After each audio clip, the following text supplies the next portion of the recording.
Yo, what's going down, Green Screen Entertainment fans? Your homie Jay Green back right now with a review for Project Hail Mary.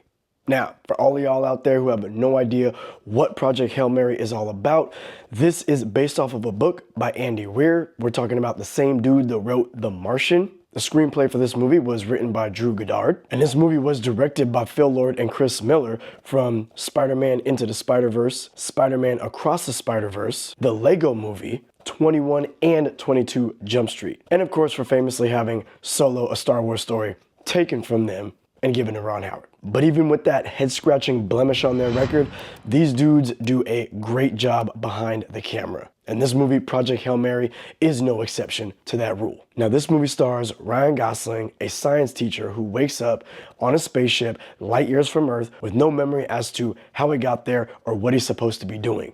And as he goes along, fumbling his way through this spaceship, his memory starts to slowly unfold, and he starts to realize who he is, his knowledge, his skill set, and what he is trying to do, which is basically save the Earth. You see, our sun is dying from some type of organism that is eating away at the sun. And of course, along this space adventure, he's going to form an unexpected friendship with Korg's second cousin. Other stars in this movie are Sandra Huller, who was great, James Ortiz playing Rocky, or the voice and the sounds of Rocky, if you will. Now, much like The Martian, this movie comes down to one guy holding it all together, and that's Ryan Gosling playing Ryland Grace, this doctor that's supposed to be figuring it all out. We have to believe what he's doing, and we have to believe in the friendship that he builds with this rock-type creature. And because Ryan Gosling is such a great actor, and the way that James Ortiz is doing the voice and the sounds of Rocky, you believe every bit of their relationship and the friendship that they've built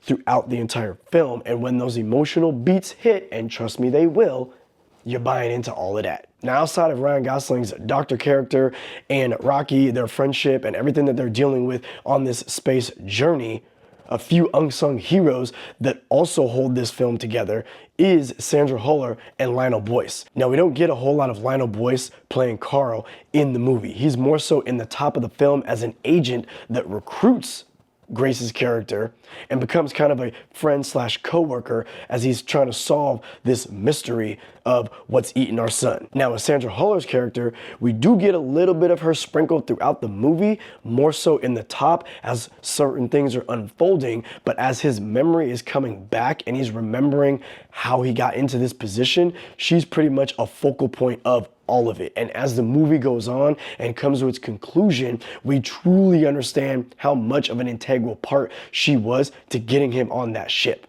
And I really enjoyed every piece of the film that showcased her because she's the grounded, more serious, and confident in this guy to solve the problem character to Grace's timid, not so sure of himself, but at the same time, very sure of himself character. So I like the way that they bounce off of each other because of that and the relationship that they had and how grounded it felt in regards to what's really jumping off. Like, think about it for a second. If you're a doctor and you got all this knowledge in the world and you think your shit don't stink and you better than everybody, but then all of a sudden you're told, yeah, the world's about to end and you might be the one that's got to solve this whole problem. You might be the one to save everybody. You ready for that? How would you respond? Excuse me? And she's the one that kind of reels him back in and helps him understand, look, you can do this. You got the knowledge, you got the skill set, you got the abilities. And whether you like it or not, you're the man for the job. Now, between this movie and The Martian, you're gonna get a lot of science mumbo jumbo explaining what's jumping off. Now, I say mumbo jumbo in a lighthearted way. This movie does a very good job at explaining its level of science. I do feel like The Martian is a movie I can identify with a little bit more, just given the fact of what we're dealing with. We're not dealing with aliens. We're dealing with a botanist trying to figure out how he can grow plant life on Mars in order to survive and potentially get back to Earth. He's able to communicate with Earth. In this film, as I said before, he wakes up on the ship with no memory as to how he got there, but for him to be able to send a communique or a message back to Earth would be years in the making, right? So there's really no communication. So the only real interaction that we as the audience kind of feel that we're getting between him and Earth is really just when his memories are kind of coming back from time to time throughout the film, which I didn't mind so much, that non-linear storytelling. But I will say personally, if I'm comparing The Martian to Project Hail Mary, I feel like The Martian moved a little bit quicker. It was a little bit more tight of a story, whereas Project Hail Mary, maybe just because the narrative choice of the way that they chose to tell this particular story felt like it lingered in a lot of areas. And that might just be because of my anticipation for finding out, well, how did he get there? What is he supposed to be doing? What is really going on? And that might be a good or a bad thing. I don't know. I gotta be honest with that. Now, I will say that while I did enjoy this movie quite a bit, I'm not sure if I loved it as much as I was hoping I would. You know how it is when you kind of get yourself gassed up? Maybe you've heard some other people talking a big game about something and you're like, oh snap, I can't wait for this. You hear about the reviews coming out. You're like, what? 94, 95%? All these reviews? Dope. I can't wait for this. It's gonna be phenomenal, stellar, out of this world. And then you sit down, you watch it, and you're like, I don't know. Was it really all of that? I feel like coming out of this movie, while I'm watching this movie, I didn't feel as emotionally drawn in as some of the scenes would have me believe I should have been. There's scenes in this film where I can tell, okay, this is probably where I'm supposed to get choked up. Maybe this is where I'm supposed to cry. Or this is a scene where I'm supposed to be on the edge of my seat, white knuckle gripped. You dig? But for whatever reason, in the way that the story was going, and I know nothing about this story or movie. I only saw barely a teaser trailer. I've just heard how good people think that it is, right? So knowing not a lot about this film or the story, I kind of feel like the way that the movie told the story, the way that it went along, I kind of knew, okay, you told me what it was over here. So when they actually come to this conclusion or they actually succeed in this particular portion, well, you already telegraphed that you were going to succeed in that. So I really wasn't that on the edge of my seat. I kind of felt like I knew where it was going to go. Now, sometimes I know where things are going to go and I'm still on the edge of my seat and I'm like, whoa, that was gripping. Here, for whatever reason, I just didn't feel like I was like that drawn in. It didn't ruin the film for me. It didn't take me out of the film. I still enjoyed it quite a bit. So I'm not really sure what I can truly attribute that to, but I'm just being honest. I thought that everything in the movie was great.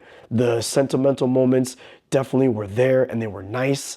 I thought that the movie was filmed and shot wonderfully. It had a great grit and texture to it, a great practical feel to it. The relationship between Ryan Gosling and Rocky was dope, right? The emotional beats as his memories coming back and what he's learning about himself and the choices that he's made or hasn't really made for himself, so on and so forth.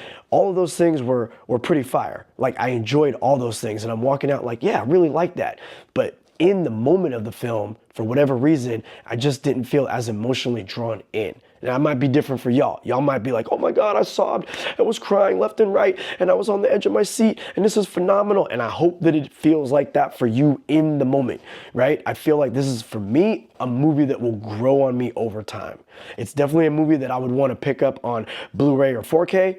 Definitely a movie that I would encourage y'all to go check out and see in the theater because 1, original, 2, very creative, 3, fun, and it has some real heartwarming moments to it, some nice morals and values to it, and phenomenal acting from everybody in it from top to bottom. I think Phil Lord and Chris Miller did a great job with this one. You dig? I'm just simply saying that upon watching it in the theater, I wanted to be drawn in a little bit more, and I felt like it drug on just a little bit in certain portions, could have been a little bit shorter. And the flashbacks for me might have been a little bit more interesting and entertaining and definitely kept me wondering what was coming around the corner, more so than the actual mission at hand. I know this review was a little bit all over the place, but all you need to know is this is a great film. It hit me a little different than I was expecting, but I still can't wait to pick this one up on Blu-ray and 4K when it comes out and let it grow and sit with me as time goes on. If you're the type of person out there that likes a science fiction film that definitely gives you a little bit of that science behind what we're watching, takes its time, build some bonds and relationships and put you in some threatening moments that are gonna have you a little bit on the edge of your seat, wondering what's about to jump off, I think this will be for you. But if you're someone that only likes pew, pew, pew, explosions and all that type of whatever, and a simple storyline that goes quick, maybe not. Maybe wait for this one on streaming. Now, as I'm driving home thinking about other science fiction films that have similar premises, where someone's got to go out into interstellar space and figure some shit out in order to save our planet, the ones that I would probably put above this movie would be Sunshine, directed by Danny Boyle,